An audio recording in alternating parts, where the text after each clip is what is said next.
ढेर सारे राजभाषा का महत्व समझने वाले उत्तरी क्षेत्र के, पूर्वोत्तर के और पूर्वी क्षेत्र के ढेर सारे महानुभाव वहां पर उपस्थित। मैं आज इस सम्मेलन में श्री शिवाजी महाराज ने स्वराज का आंदोलन शुरू किया था, उस वक्त को याद करना चाहता हूं, जब पूरा देश गुलामी की जंजीरों में जकड़ा हुआ था। किसी में हिम्मत नहीं थी मुगलों की ताकत को इसके सामने खड़ा होने। उस वक्त 16 वर्ष के एक युवा शिवाजी ने एक मंदिर में प्रतिज्ञा करी कि इस देश को मैं आजाद करूंगा, स्वराज की स्थापना। जब आगे चलकर छत्रपति के रूप में शिवाजी महाराज का राज्याभिषेक हुआ और हिंदवी स्वराज की स्थापना हुई, तब कई जगह पे उल्लेखित है शिवाजी महाराज और गाग भट्ट का संवाद कि स्वराज का मतलब क्या है। स्वराज का मतलब सिर्फ शासन नहीं है।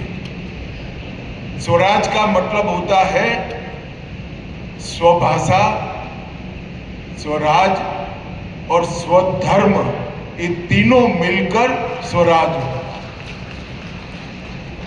और आज हमारे संविधान निर्माताओं ने शायद यहीं से प्रेरणा लेकर हिंदी को देश की राजभाषा बनाने का निर्णय किया होगा, जो आज हमें स्व की ओर वापिस ले जाने की एक बहुत बड़ी आंदोलन बनकर हमारे सामने हिंदी उभरी है। मित्रों, कई सालों तक हिंदी के लिए अपप्रचार किया कि हिंदी थोपी जा रही है। अरे भाई, थोपना क्या है?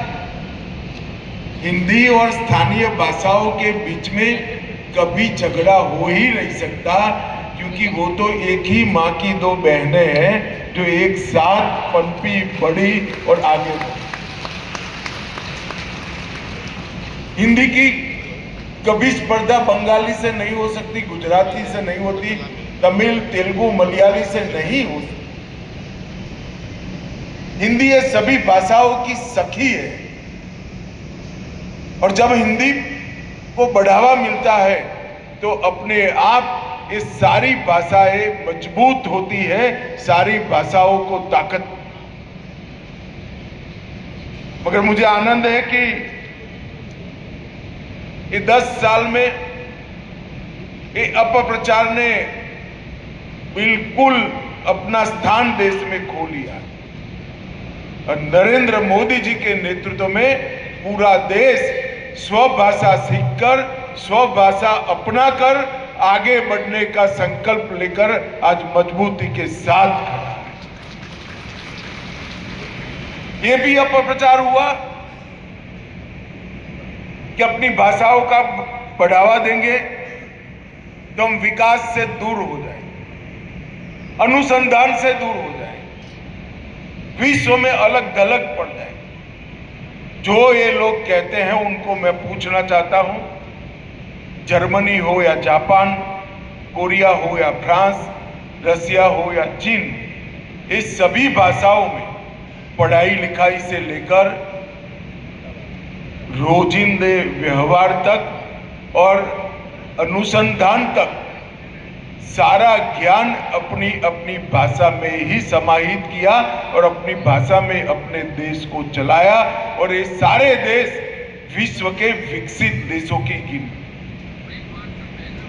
कोई भी देश की अपनी भाषा उसको विकास से महरूम नहीं रख सकते, विकास से दूर नहीं ले जा सकते।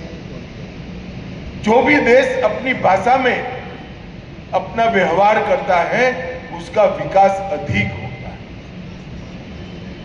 क्योंकि किसी भी बच्चे को अगर कोई भी चीज सरलता से समझानी है तो वो सरलता से समझाने का माध्यम उसकी मां की भाषा ही हो सकती है और कोई भाषा नहीं। आप भी जब किसी और भाषा बोलते होंगे, अगर आप बंगाली बोलते हैं तो पहले आपका दिमाग बंगाली में अनुवाद करेगा, फिर इसका जवाब बंगाली में तैयार करेगा और फिर अन्य भाषा में भाषांतरित कर वो बोलेगा। अगर ये बात बच्चे को करनी पड़ती है तो इसकी सीखने की क्षमता 1/3 हो जाती है। इसीलिए भारत सरकार ने तय किया है कि बच्चों की प्राथमिक शिक्षा अपनी भाषा में होगी, अपनी भाषा में ही बच्चे प्राथमिक शिक्षा पूरी करेंगे। आज अच्छा हुआ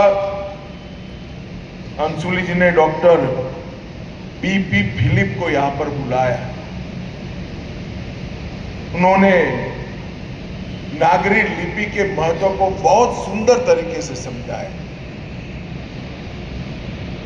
विनोबा भावे जी ने अपना पूरा जीवन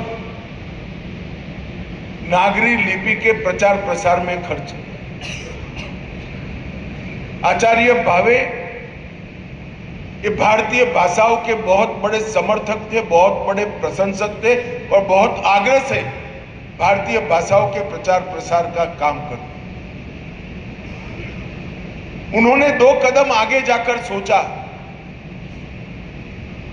इस देश में कई भाषाएं तो हैं जिनकी लिपि है, मगर कई सारी बोलियां भी है जिसकी लिपि नहीं।